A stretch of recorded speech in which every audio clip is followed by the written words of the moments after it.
What's up, everybody? This is Danny Mathematics back with another example to explore. And today, guys, I want to explore example 4 of projectile motion. Example 4 of projectile motion, okay? Somebody go ahead and start reading the example. It says the soccer ball is kicked from the ground with an initial upward velocity of 90 feet per second.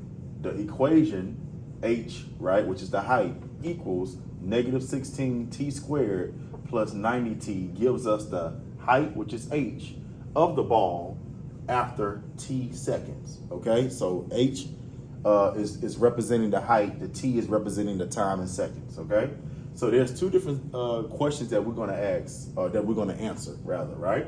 We're going to answer this question. They want to know how many seconds will it take for the ball to reach maximum height.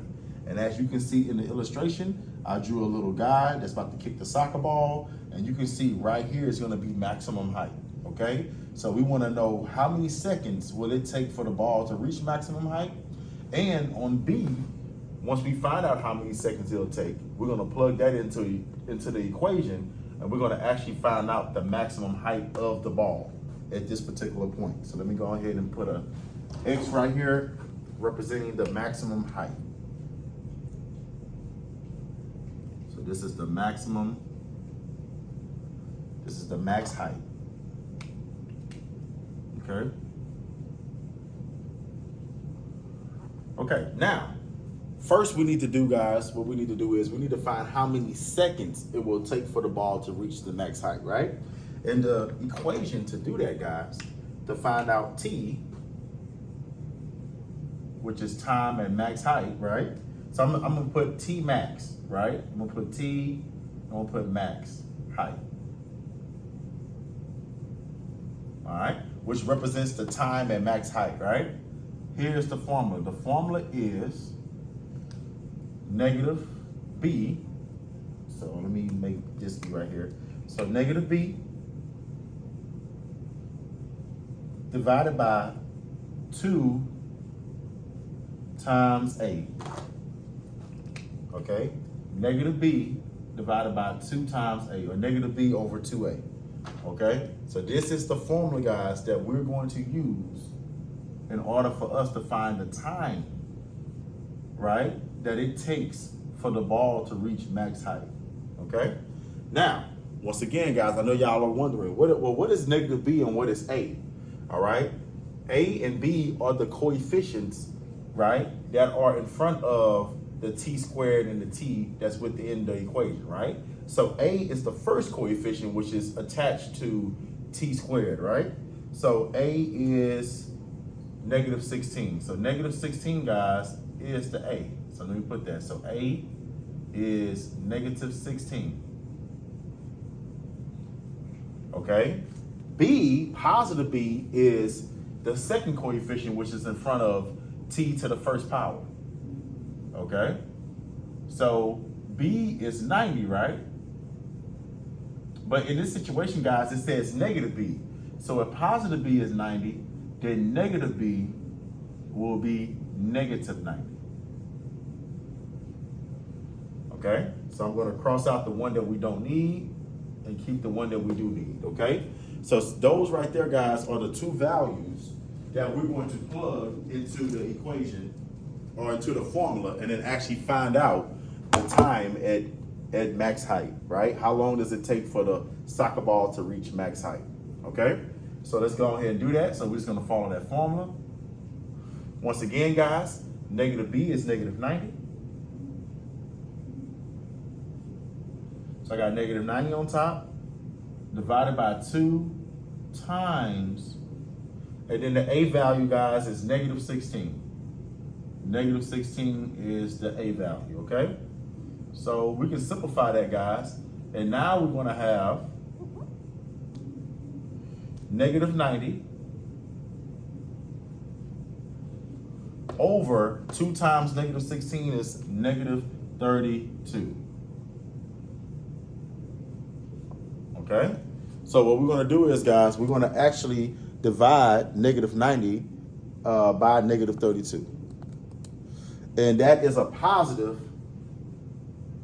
2.81, but I'm just gonna put 2.8. just to keep it simple. Okay, so that's a positive 2.8 seconds, approximately, right? 2.8 seconds. That is the time, 2.8 seconds, right? That is the time at max height. So let me put that at max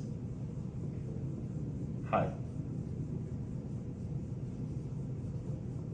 Right? So guys, what it's saying, guys, that at max height, as you can see at max height, right, the time duration of that will be 2.8.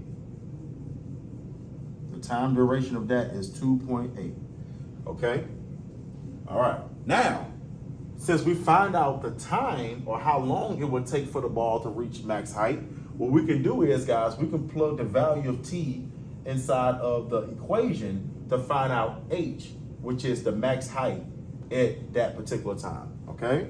So what we're gonna do is, guys, I'm just gonna rewrite the equation. Once again, we got h, or h to the h of t, right? Equals, and I'm gonna make the coefficients be black because I'm gonna make t be red so we can see it. So I got negative 16 t to the second power plus 90 t. Okay?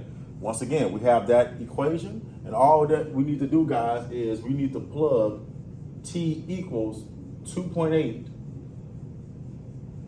inside the equation, okay? T equals 2.8 inside the equation. So let's go ahead and do that. So once again, I have a negative 16 times t, which is 2.8 squared,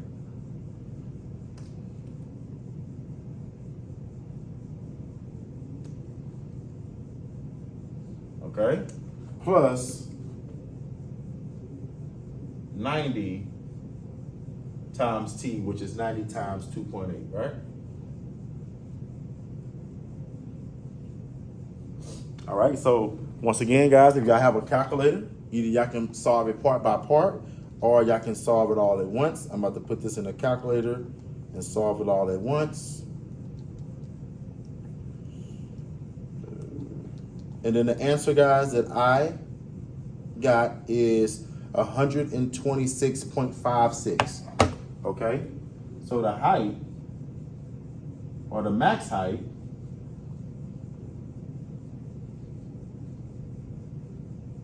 is 126.56 feet, right?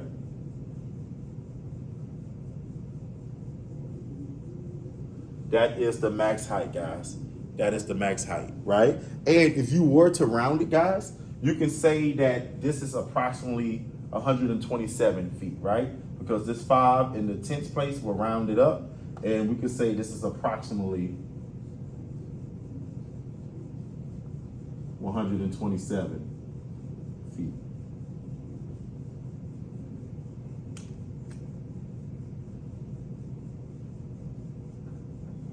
Okay, so this right here, guys, is our answer.